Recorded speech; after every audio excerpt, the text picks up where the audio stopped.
बड़े बुजुर्गों ने एक कहावत कही है कि दुविधा में दोनों पड़े माया मिले न राम। इसमें अखिलेश यादव ये नहीं समझ पा रहे हैं कि किस तरफ जाएं। आगे जाएं तो मुस्लिम नाराज, पीछे जाएं तो पता नहीं हिंदू, फिर बाद में एकजुट होकर के बीजेपी को वोट दे दें। तरह तरह की बातें। अखिलेश यादव इसमें बुरी तरीके से फंस गए हैं, क्योंकि अयोध्या वाले प्रकरण में ये बात सामने आ रही है कि इनके उकसावे पे टुन्नू यादव इनको पूरी रिपोर्ट दिया करता था।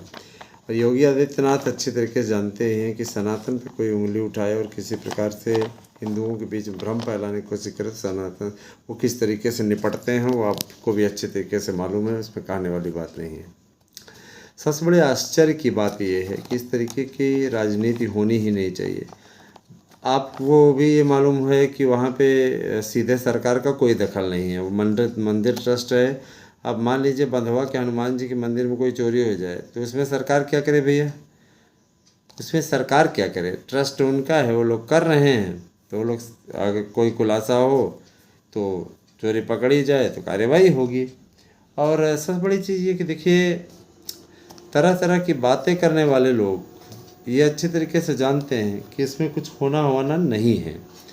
ठीक है, तो इसमें ओवैसी का और बीजेपी का, ओवैसी का और इनका बसपा का और कांग्रेस का, इन तीनों का गठबंधन हो सकता है, जिनमें ओवैसी और मायावती तो तय हैं कि इनका गठबंधन होने जा रहा है।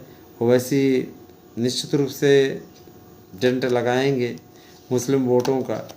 जैसा कि आप जानते हैं, हमेशा से आपने देखा होगा कि ओवैसी हमेशा से ही मुस्लिम वोटों के समर्थक रहे हैं और उन्होंने हमेशा मुस्लिम वोट बैंक को प्रभावित किया है। तो इस समय अखिलेश यादव के वोट बैंक के खिसकने का डर इसलिए सता रहा है क्योंकि कहीं न कहीं मुस्लिमों को ये लगता है चाहे जो कर ले आएगी तो बीजेपी ही है ना। और बीजेपी आ जाएगी तो बीजेपी के समय में हम मुस्लिमों को जितनी सुविधाएं मिल गई, जितना प्रधानमंत्री आवास, मुख्यमंत्री आवास है ना, कैशलेस सुविधा इलाज की, ये सब हमें जिस तरीके से कब्रिस्तानों की बाउंड्री वाल है ना, 3 तलाक जैसे सिस्टम को सुधार देना, और देखा जाए तो सेफ्टी जिस तरीके से मिली है। रही बात ये कि उनका ये भी कहना है, जो सर्वे करने गई टीम थी उनका ये भी कहना है कि देखिए, जिनके खिलाफ कार्रवाई हुई थी वो वास्तव में बदमाश थे। सज्जनों के प्रति कोई कार्रवाई नहीं हो रही कि ये नहीं कि वो नहीं, है ना। अगर कोई गलती कर रहा है, अपराध कर रहा है तो उसी के खिलाफ कार्रवाई हो रही है। और वो हिंदुओं में भी कर रहा है, उसके खिलाफ भी हो रही है, और मुस्लिमों में भी। ये है कि मीडिया का क्या एक हाइप बन गया है कि मुस्लिमों के खिलाफ कोई कार्रवाई होती है तो उसको ज़्यादा हाइप देता है, और अगर हिंदुओं के प्रति होता है तो उसको कम हाइप देता है। तो ये सारी चीज़ें हैं। दूसरी बात एक देखिए, राहुल गांधी बिन पेदी के लोटे हो गए हैं। राहुल गांधी आज इनके गठबंधन में, कल के द्रमुक के साथ सरकार चलाई, और उसके बाद में जब टीवीके को समर्थन देने की बारी आई तो उसने द्रमुक का साथ छोड़ दिया, वोट लिया द्रमुक के नाम पे। जो 5 सीटें जीत के आई, टीवीके के साथ में चुनाव लड़के नहीं जीत के आई है, ये द्रमुक के साथ। द्रमुक को बड़ा बुरा लगा, द्रमुक ने इंडिया गठबंधन से किनारा कर लिया। ठीक है, अब यही बात अखिलेश यादव को चुभ रही है। अखिलेश यादव से 100 सीट, आधे सीटें मांग रहे हैं। उनका ये कहना है, राहुल गांधी का, साफ तौर पे कि हमें आधी सीट चाहिए, आधी सीट दीजिए। 101 पे हम लड़े, 101 पे है ना, 200 पे 200 हम लोग लड़ा जाए, और एक आध जो छोटे दल हैं उनको 3 सीट दे दी जाए। ये नहीं तो सीधे सीधे लड़िए, 1 सीट आप ज़्यादा लड़ लीजिए, लेकिन इससे कम पे हम मानने को तैयार नहीं। अब आप स्वतः सोचिए कि 403 असेंबली में अगर इस तरीके की स्थिति उभरती है तो क्या स्थिति निकल के सामने आएगी। कांग्रेस का रिकॉर्ड है कि वो जहाँ जहाँ गठबंधन में चुनाव लड़ी है, जिसके साथ में लड़ी है, उसकी लुटिया डुबोती है। बिहार में तेजस्वी यादव के साथ में लड़ी, बिहार में तेजस्वी यादव की पार्टी को इस तरीके से डुबो दिया कि आज के समय में पूरी तरीके से तितर बितर हो गई है पार्टी। तो ऐसा नहीं है, हर तरफ प्रयास और राजनीति प्रयास में चलता रहता है। इस समय चल रही है ज़बरदस्त तरीके से।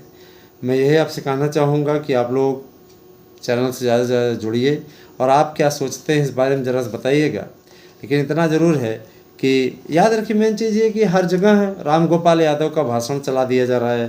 जो ये बोले थे कि जो लोग मस्जिद तोड़ने गए थे ऊपर चढ़े तो गुम्बद पे, लेकिन नीचे उतर न सके, गोली मरवा दिया हमारे भाई ने। और बहुत ही सराहनीय काम किया, इस टाइप के वाक्य बोल रहे हैं। तो चलाया जा रहा है जनता के बीच में। सबसे बड़ी चीज़ है कि देखिए, इतने दिन हो गए श्री राम मंदिर बने, आज तक अखिलेश यादव उस समय भाजपा का मंदिर बना के निमंत्रण ठुकरा चुके हैं और ये लोग गए नहीं। रही बात ये कि देखिए, इनकी राजनीति इस बात पे है कि योगी को किसी प्रकार से फंसा दिया जाए। इनका पूरा फोकस इस बात को लेकर के है। जनता भी अच्छे तरीके जानती कि भाई इसमें योगी का सीधा कोई योगदान नहीं है, सीधा अप्रत्यक्ष या प्रत्यक्ष रूप से किसी प्रकार कोई योगदान नहीं है। ये मंदिर ट्रस्ट की गड़बड़ी है। अब जैसे 10 लोग जुटे हों और उनमें से कोई एक चोरी कर ले तो उसमें सरकार का क्या दोष है ना। अब भाई मान लीजिए कोई ट्रस्ट चल रहा हो उत्तर प्रदेश में, वहाँ गबन हो जाए तो उसमें सरकार क्या करे, उससे सरकार क्या करे। सरकार के संज्ञान में है, सरकार ने SIT जो गठित की, जांच प्रक्रिया अपने अंतिम दौर में, 8 लोग जेल में हैं, बाकी लोग जाने वाले हैं। तो कहने का मतलब ये कि RSS ने भी कह दिया कि इस प्रकार के लोगों के खिलाफ सख्त कार्रवाई हो, हमें इन लोगों से कोई मोह नहीं है, न ये मेरे अपने लोग हैं। तो अब बड़ा मुद्दा ये निकल कर के सामने आ रहा है, अखिलेश यादव जिस फ्रंट पुष्प पे खेल रहे थे PDA वाला, वो भी गया और ये भी गया। तो बड़ी चीज़ ये है कि अब समाजवादी पार्टी के लिए आगे की लड़ाई कठिन बनती चली जा रही है। रही बात, कोचिंग संस्थान वाले मिल रहे हैं, कोचिंग संस्थान वाले और अपने पैरों को कुल्हाड़ी मारते जा रहे हैं, सब पे ताले लग गए। कोचिंग संस्थान वाले जितने भी हैं, है ना, जाहिर सी बात है कि जब आप लूट का बाज़ार मचाएंगे और सरकार के खिलाफ घटिया टिप्पणी करेंगे तो कार्रवाई तो आप पे होगी। तो ऐसे लोगों के खिलाफ इसीलिए कार्रवाई हो रही है। इसमें कोई तकलीफ़ किसी को होनी नहीं चाहिए। कर्म जैसा फल वैसा। काम ना करिए उस टाइप का। सरकार क्या आपसे बेवजह भिड़ने आ रही क्या?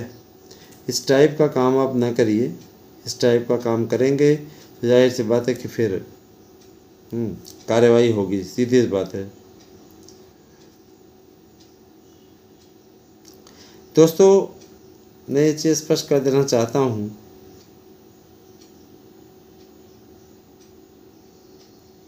कि शिक्षक भर्ती इत्यादि से रिलेटेड जानकारी अगर आपको चाहिए तो आप हमारे YouTube चैनल ध्यान दीजिएगा, आराध्या न्यूज़ और द कंपटीशन टाइम्स को सब्सक्राइब कर लीजिए, जुड़ जाइए। बहुत बहुत धन्यवाद दोस्तों। क्या आपकी सोच है, ज़रा सा हमें ज़रूर बताइएगा कि आप क्या सोचते हैं इस बारे में कि हिंदुत्व के पिच पे आके अखिलेश यादव ने सेल्फ गोल कर दिया है क्या, और निश्चित रूप से वॉक ओवर दे दिया है एक बार फिर से योगी आदित्यनाथ। तो देखने वाली बात होगी आगे आने वाले समय में क्या होता है। बने रहे हमारे साथ में। धन्यवाद।